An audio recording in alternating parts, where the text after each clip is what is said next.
ပဲငါစိတ်နာတယ်ဒီချိန်မဲ့ငါချေကွဲခဲ့ဝင်ခံကြလဲဆိုအနေငါမင်းစွန့်ပြစ်ခံလဲ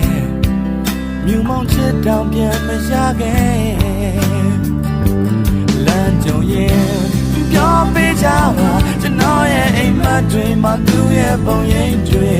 သူအမြဲတမ်းချောင်းလန်းလုံးနေတယ်လို့ပြောပြလိုက်ပါကျွန်တော်ရဲ့စိတ်ကူးတွေမှာသူ့ရဲ့ပုံရိပ်တွေသူအမြဲတမ်းချောင်း